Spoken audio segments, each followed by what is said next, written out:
Elevator চ্যানেলে আমি সবাইকে ওয়েলকাম জানাচ্ছি। আজকে আমরা একটা খুব গুরুত্বপূর্ণ আলোচনা নিয়ে এসেছি।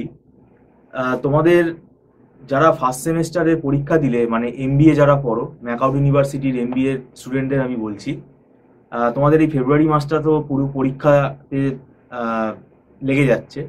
এবার সামনে আমাদের যে সেকেন্ড সেমেস্টার আসছে, সেকেন্ড সেমেস্টার নিয়ে আমরা এর আগেও আলোচনা করেছি। আজকে আলোচনাটা মাধ্যমে আরো গুরুত্বপূর্ণ কিছু তথ্য আমরা জেনে নেব। এই সেকেন্ড সেম নিয়ে আমরা আলোচনা করব, তার জন্য আমাদের ডিরেক্টর মিস্টার সৌভিক দত্তকে পেয়ে গেছি, ওনাকে ওয়েলকাম জানাচ্ছি। আচ্ছা, এই যে সেকেন্ড সেমেস্টার, এখন তো যে নতুন ফরম্যাট এসছে সিলেবাসের, আমি যতদূর দেখলাম যে অপারেশনস ম্যানেজমেন্ট রয়েছে, অপারেশন রিসার্চ রয়েছে এবং ফাইন্যান্সিয়াল ম্যানেজমেন্ট রয়েছে। জুন মাসে একটা টেন্টেটিভ আমরা ধরে নিতে পারি এবার ইভেন্ট সেমেস্টারের পরীক্ষা হতে পারে। তাহলে এই 3-3.5 মাসের সময়ের মধ্যে এই সিলেবাসটা কি আপনার মনে হয় ইনহিউম্যান? অসম্ভব মানে কমপ্লিট হবে। অপারেশন রিসার্চের পেপারটা পুরো বিএসসি ম্যাথস, এখানে কোনো গল্প লেখার, গল্প বানাবার জায়গা নেই। এবং এই এমবিএ আজকে 26 তারিখ আমরা ভিডিওটা করছি, 26শে ফেব্রুয়ারি। তো কালকে 27 তারিখ এমবিএ ফার্স্ট সেমের কিউটি এক্সাম আছে। তো কিউটি পেপারটার মতোই ওয়ার পেপারটা একই সমতুল্য। তাও কিউটি পেপারে লোক 5-6.5 মাস সময় পেয়েছিল, এবার ওয়ারে সেটাও পাবে না। এবং ওয়ারের ভেতর প্রথমেই লিনিয়ার প্রোগ্রামিং প্রবলেমে যেগুলো আছে, প্রবলেম ফর্মুলেশন, তারপর হচ্ছে solution of LPP by graphical method, তারপর সিমপ্লেক্স আছে, বিগেম আছে, অ্যাসাইনমেন্ট আছে, ট্রান্সপোর্টেশন আছে, ডুয়ালিটি আছে, ডিসিশন থাকবে, দেখবেন কিউইং থাকবে, তার সঙ্গে হয়তো গেম থাকবে, সিমুলেশন থাকবে। তো সিলেবাসটা আপনি বুঝতেই পারছেন যে ভয়ানক সিলেবাস। মানে বেসিক্যালি এই সিলেবাসটা যখন আমরা নিজেরা পড়েছি অনার্সে, যখন আমাদের ছিল বিএসসি ম্যাথস, তখন মানে আমাদের ইকোনমিক্স অনার্সের সঙ্গে যখন পাশে বিএসসি ম্যাথসটা ছিল, তখন আমরা এইগুলো 1 বছরের পড়াশোনা করেছি। তাহলে 1 বছরের সময়টা কমে গিয়ে এই অপারেশন রিসার্চ পেপারটা মানে 3 মাস কি 3.5 মাসে ম্যানেজ করতে হবে। মানে এখন যা সিচুয়েশন, মানে যারা ম্যাকআউট ইউনিভার্সিটি থেকে এমবিএ করেছে, মানে সাংঘাতিক অবস্থা। এবং আমি আপনাকে হলফ করে বলতে পারি, এটা কোনো ভয় দেখার ভিডিও না এবং জেনুইন কারণ। দেখুন, যারা এই সাবজেক্টটা জানে না, যারা অনেকে আছে বিএসসি বা করে এসেছে, তারা হয়তো ওয়ারের কিছু এলপিপি করেছে, তাদের কথা বলছি না, তারা হয়তো কিছুটা সামলালেও সামলে নিতে পারে যদি ভালো করে থাকে গ্র্যাজুয়েশন। কিন্তু ধরুন, যাদের কোনোদিন এই সাবজেক্টটা করেনি, ডেফিনেটলি এটা মানে দেখবেন সেকেন্ড সেমে আমি আপনাকে বলছি একটা সাপ্লি পেপার হিসেবে গণ্য হবে। মানে এটা হচ্ছে একটা ফাঁদ। মানে যে নেগলেক্ট করবে এই পেপারটাকে, সেই কিন্তু একদম গর্তে ঢুকে যাবে, আর গর্ত থেকে বেরোতে পারবে না, একদম পরিষ্কার কথা। দ্বিতীয় হচ্ছে আপনার অপারেশন ম্যানেজমেন্ট। অপারেশন ম্যানেজমেন্ট হচ্ছে ইঞ্জিনিয়ারিং ম্যাথস। সেখানে 50% থিওরি থাকবে, 50% দেখবেন ম্যাথস থাকে কোশ্চেন জেনারেলি। এই ম্যাথসের ভেতর plan location, plan layout, material requirement planning এর অঙ্ক, কোয়ালিটি কন্ট্রোলের অঙ্ক থাকে কন্ট্রোল চার্টসে, তারপর ওয়ার্ক মেজারমেন্টের সামস থাকে, নেটওয়ার্কিং থাকে, ইনভেন্টারি ম্যানেজমেন্ট থাকে, এরকম প্রচুর টপিকের অঙ্ক কিন্তু, এবং সিকোয়েন্সিং প্রবলেমও থাকে। কাজেই এই পেপারটাও মোটেই ইজি না। এই পেপারটাও যদি কেউ ঠিকঠাক করে না করে, নম্বর খারাপ হবে, নয় সাপ্লিও হতে পারে, কারণ এই পেপারটা তো লোড আছে, অঙ্ক করতে হবে। কাজেই তাহলে বোঝা যাচ্ছে যে অপারেশন রিসার্চ, অপারেশন ম্যানেজমেন্ট, তারপর কিন্তু নেক্সট যেটা চাপ খাবে দেখবেন ফাইন্যান্সিয়াল ম্যানেজমেন্ট।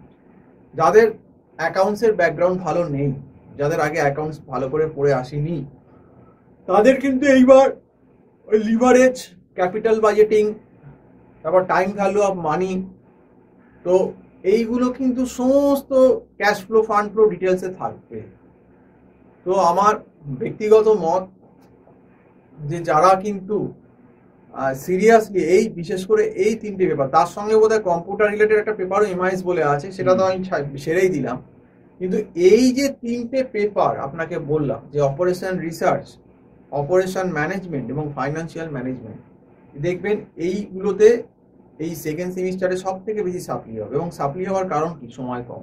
মানে যে তুলনায় সিলেবাস, সেই তুলনায় সময় পাওয়া গেল না। কারণ ফার্স্ট সেমিস্টারের এক্সামটাকে এত এরা টেনেছে ফেব্রুয়ারি লাস্ট অব্দি নিয়ে গিয়ে, যে দেখুন সেকেন্ড সেমিস্টারের এক্সাম ম্যাক্সিমাম জুনের 20 অবধি নিয়ে যেতে পারে, ডিলে করতে পারে, এর বেশি তো ডিলে করতে পারবে না। কারণ সেকেন্ড সেমের পর আবার কিন্তু MBA দের SIP আছে, সামার প্রজেক্ট, সামার ইন্টেনসিভ, সেটা কিন্তু জুলাই থেকে স্টার্ট হয়ে যায়। তাহলে ইউনিভার্সিটিকে এনিহাও জুলাইয়ের ফার্স্ট উইকের মধ্যেই কিন্তু শেষ করে দিতে হবে পরীক্ষা। তাহলে জুলাইয়ের ফার্স্ট উইকের ভেতর যদি পরীক্ষা শেষ করতে হয়, তাহলে ইউনিভার্সিটিকে পরীক্ষাটা মিনিমাম জুনের অন্তত 20-21 তারিখ থেকে নেওয়া শুরু করে দিতে হবে, তবে গিয়ে জুলাইয়ের 5-6 তারিখ গিয়ে পরীক্ষা শেষ হবে। কাজেই যে সমস্ত ছাত্রছাত্রী ম্যাকআউট ইউনিভার্সিটিতে পড়াশোনা করছো, আছো, ফার্স্ট সেম দিচ্ছ, নিশ্চয়ই তোমরা ফার্স্ট সেমিস্টার দিয়ে বুঝতে পারছো। আমি আমার স্টুডেন্টের মুখে শুনলাম, দুজন বললো, সুদীপায়ন এবং রূপম, যে প্রচন্ড কড়া গার্ড, মানে দেখার নাকি কোনো চিট করার কোনো চান্সই নেই, মানে ক্যামেরা পুরো সাংঘাতিক অবস্থা। কাজেই নিশ্চয়ই যারা অফলাইনে পরীক্ষা দিচ্ছ তারা বুঝতে পারছো যে পড়াশুনো না করলে কিন্তু খুব মুশকিল আছে। এবারে সেটা তোমরা বোধহয় হারে হারে টের পাবে, এবং কালকের পরীক্ষার দিন যে 27 তারিখ কিউটি আছে, 27 ফেব্রুয়ারি, সেটা আরও টের পাবে। কারণ এই পেপারগুলো পার্টিকুলারলি কোনো কিছু বানানো যায় না। যেমন ওয়ার্ডটায় কোনো কিছু বানাতে পারবে না, কনসেপ্ট থাকলে অঙ্ক পুরো, তবেই সে BSc ম্যাথস করতে পারবে। অপারেশন ম্যানেজমেন্টও অনেকটা তাই, 40-50% থিওরি, 50% সাউন্ড। সে যদি অঙ্ক না পারে তাকে ওই সব অঙ্কই ছেড়ে আসতে হবে। এবং ইকোনমিক্স, আপনার এই কি বললাম, ফাইন্যান্সিয়াল ম্যানেজমেন্টও সামস পুরোপুরি, তাকে অঙ্ক করতে হবে, ক্যাশ ফ্লো, ফান্ড ফ্লো, লিভারেজের অঙ্ক করতে হবে, টাইম ভ্যালু অফ মানির অঙ্ক করতে হবে, ক্যাপিটাল বাজেটিং এর থিওরিগুলো পড়তে হবে, তার সঙ্গে তার অঙ্ক করতে হবে। তো এইগুলো কিন্তু করতে হবে, এবং যে কিন্তু সিরিয়াসলি ছেলে বা মেয়ে আছে, যেই থাক, এই যে সময়টা, মানে এত কম সময়, মানে এটা আমি বলবো একটা ইউনিভার্সিটিরও ফল্ট। মানে একটা আমার মনে একটা সময়টাকে ঠিক ডিস্ট্রিবিউশন করলে, মানে এটা যদি জানুয়ারি থেকে সময় পাওয়া যেত, জানুয়ারি, ফেব্রুয়ারি, মার্চ, এপ্রিল, মে বা জুনের 5 মাস মিনিমাম, 5টা মাস সময় অন্তত ঠেকনা দেওয়ার জন্য দরকার। না, এটা তো আপনি বরাবরই বলেছেন, এটা স্টুডেন্টের পক্ষেই আমরা বলছি যে এইটা 3 মাসে এই সিলেবাস কমপ্লিট করা ইম্পসিবল। এবার তার মধ্যে যারা একটু ফাঁকিবাজ, তারা ধরুন এখন দোল সামনে আছে, আরো যে উৎসবগুলো আছে, মানে মোটামুটি ধরুন মার্চ মাসটা সে পার করে দিল, এবার এপ্রিল মাস থেকে সে যদি বই খোলে তাহলে তার কি অবস্থা হবে? বলো হরি বল, হরি বল, বলো হরি বল, বুঝেছো? হ্যাঁ, ফেসে গেল, বুঝতেই পারছেন কি অবস্থা হবে। বাকিটা আর আমি বললাম না, আপনার গলায় সুরও আছে দেখছি।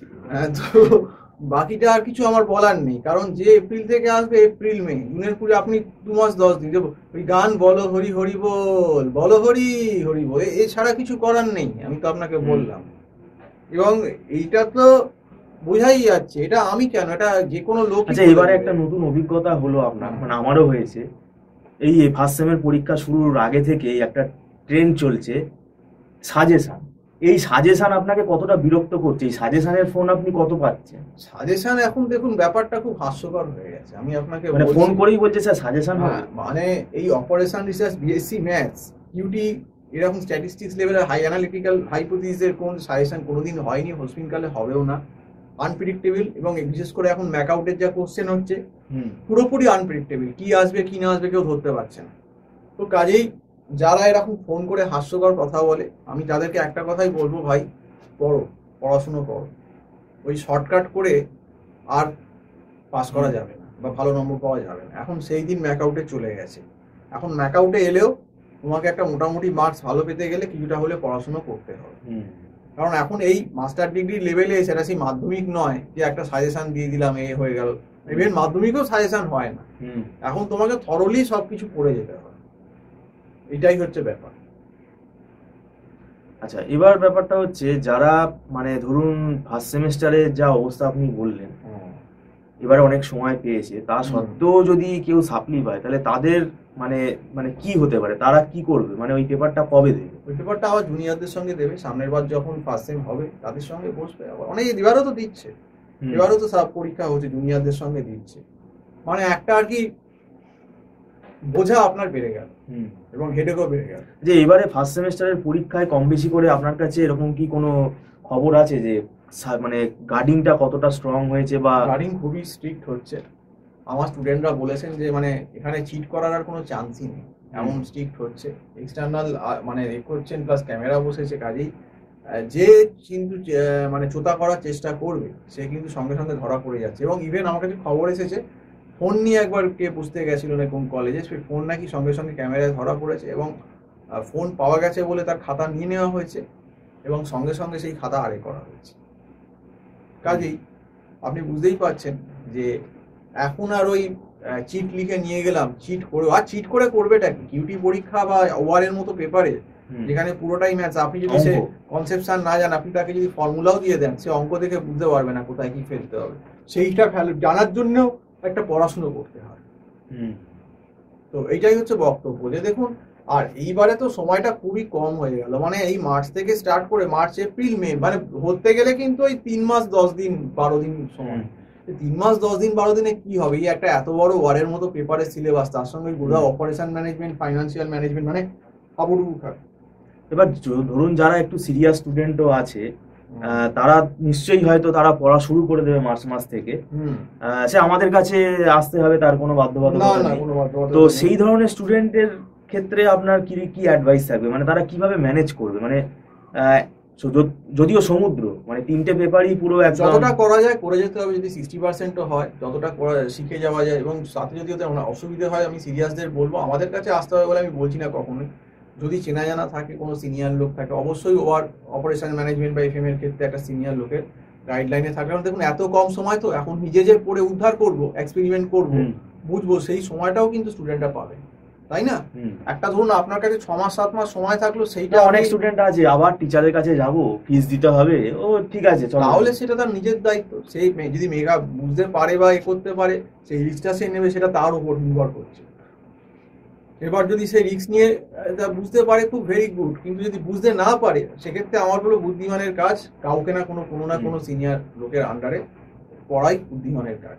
কারণ এই এত কম সময় স্টুডেন্টদের পক্ষেও মুশকিল, কারণ দেখুন রেফারেন্স বই পাবে না, আর কোথা থেকে কি পড়বে, কোথেকে করবো, কিভাবে করবো, তাকে তো বুঝতে হবে। কিন্তু টিচারের আন্ডারে থাকলে কি হয়, যে আমরা ঝটপট যে জিনিসগুলো বেশি আসে বা করে, আমাদের সব নোট রেডি বা বই রেডি থাকে বলে সঙ্গে সঙ্গে ব্যাপারটা তাড়াতাড়ি হয়ে যায়, এটা হচ্ছে অ্যাডভান্টেজ। এবং টাইমটা সেভ হয়ে যায়। কিন্তু এখন তো সময় খুব কম, 3.5 মাস সময়, আপনার 3.5 মাসও না, হিসেবের মতো 3 মাস 10 দিন, 3 মাস 10 দিনই আপনি ধরুন। তো সেখানে তো আমি কি করবো বলুন? স্টুডেন্টের সময় আছে, সে জানে রেফারেন্স বই কোথেকে, কোন প্ল্যান লোকেশনের অঙ্কটা কোথা থেকে করবো, সিকোয়েন্সিং এর অঙ্কটা কোথায় পাবো, কি বুঝতে আগে করেনি, তাকে পড়তে হবে, আগে তো বুঝতে হবে কোথায় কোন বইতে ফর্মুলাটা ভালোভাবে লেখা আছে। সেটা তো সময় সাপেক্ষ ব্যাপার, এবং সেই সময়টা কিন্তু এবারে ইউনিভার্সিটি অন্তত সেকেন্ড সেমে স্টুডেন্টদের কোনোভাবেই দেবে না, এটা আমি বলতে পারি।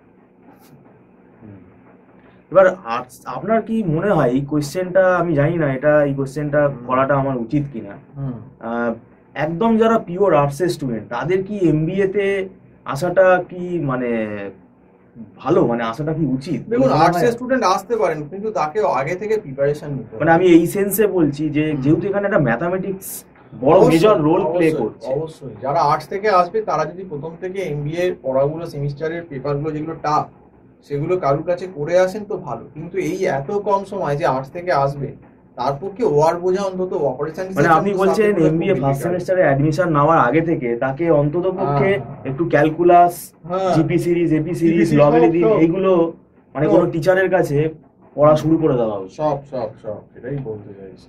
যাই হোক, তো এখন ব্যাপারটা হচ্ছে, আমি তো বারবার ওয়ান করেছি, এখনো ওয়ান করছি, সাবধান ভালো করে। কিন্তু তোমরা ফার্স্ট সেম তো হয়ে গেল, ফার্স্ট সেম দিয়ে নিশ্চয়ই বুঝতে পেরেছো যে ইকুইটি পেপারটা কিরকম। কাজেই সেম কিন্তু ক্যাটাগরির পেপার হচ্ছে কিন্তু ওআর, অপারেশন রিসার্চ, এবং তার সঙ্গে কিন্তু অপারেশন ম্যানেজমেন্টও টাফ এবং এফএমও খুব টাফ।